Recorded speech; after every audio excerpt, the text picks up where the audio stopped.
Is your Frigidaire upright freezer refusing to keep your goodies cold? Hey, this is David from AppliancePartsPros.com, and today I'm here to help you get to the bottom of why your freezer will not cool. Sometimes it comes down to tricky components like the evaporator motor, or the defrost bimetal thermostat acting up, or perhaps it's an issue with the control board interface. No need to worry. If you're new to do-it-yourself repairs, tackling these problems is easier than you think. Let's dive in and get your freezer back to doing what it does best. With over 2 million products in stock and the know-how to help you do it yourself, we are AppliancePartsPros.com.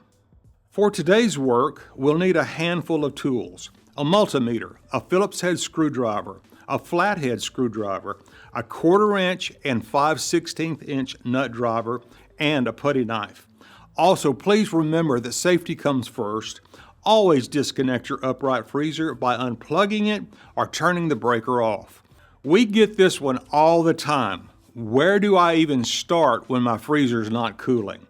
Let me walk you through it. Start by asking yourself one simple thing: what's running and what's not? Listen closely. If the evaporator fan motor isn't running but the compressor is, that's a red flag. On the flip side, if the evaporator motor is running but the compressor is dead silent, that's another issue. Paying attention to what you hear and don't hear can save you a lot of time chasing the wrong parts. As I listen to this freezer running, I don't hear the evaporator fan running. Let's take a look. Go ahead and pull the shelves out. Then grab a Phillips head screwdriver and remove the evaporator cover. Set it aside where it won't get in your way. Now we're checking the frost pattern on the coils. This tells us a lot. If you're seeing frost only halfway down the coils, that usually points to a sealed system issue. But if the coils are completely packed with frost from top to bottom, that's a sign the freezer hasn't been defrosting like it should.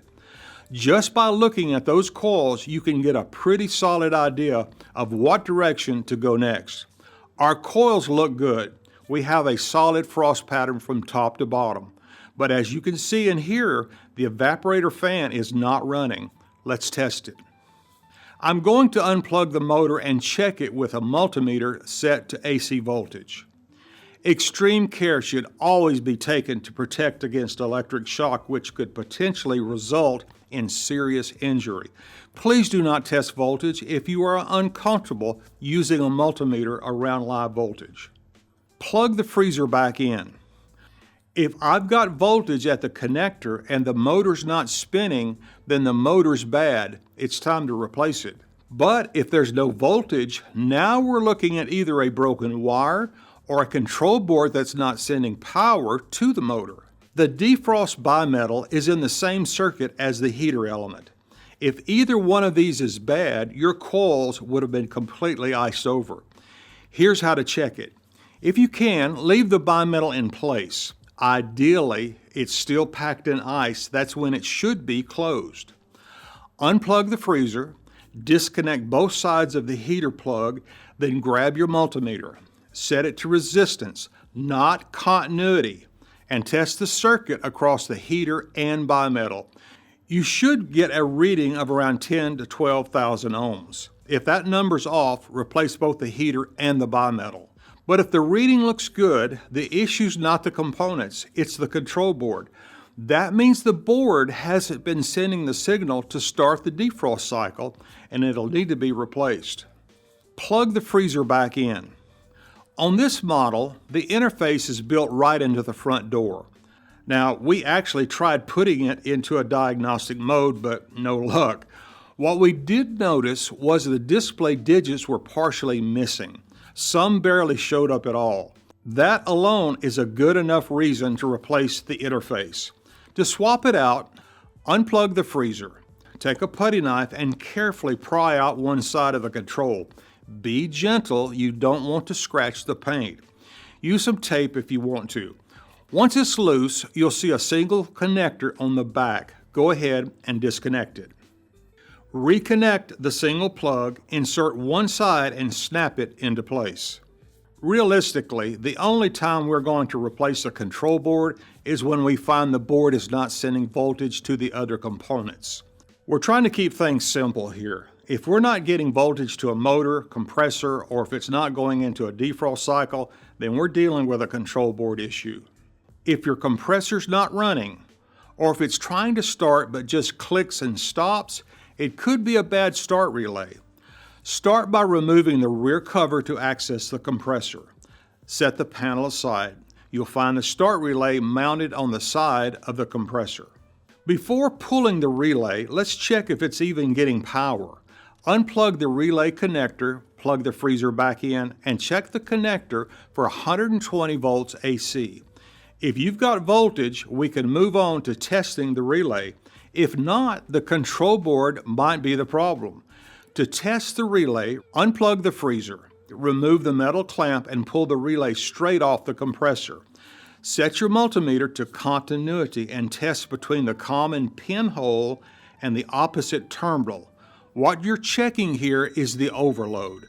If there's no continuity, the overload is bad and the relay needs to be replaced. If continuity checks out, let's test the compressor windings. Start at the common pin, then test from the common to one pin and from common to the other. Add these two readings together. They should match the reading you get between the two bottom pins. If they do, the compressor might be okay. Still could be locked up, but electrically it's looking okay. The temperature sensor's job is to monitor the freezer's temperature and signal the control board when to kick on the cooling. On this model, the sensor sits behind the evaporator panel and it's hardwired, no plug connector. You can test it from the control board underneath. The control board on this model sits underneath the freezer on the right-hand side. We tilted the unit back against the wall to get to it. Don't tilt the freezer sideways. You do not want the compressor oil moving out of the compressor. Just locate the black and red wires going to the board and check resistance across them with your meter. The resistance reading will depend on the actual temperature inside the freezer, so keep that in mind when interpreting the numbers. After looking, listening, and observing what was running and not running, we found the evaporator fan motor was not running. Here's how we fixed it.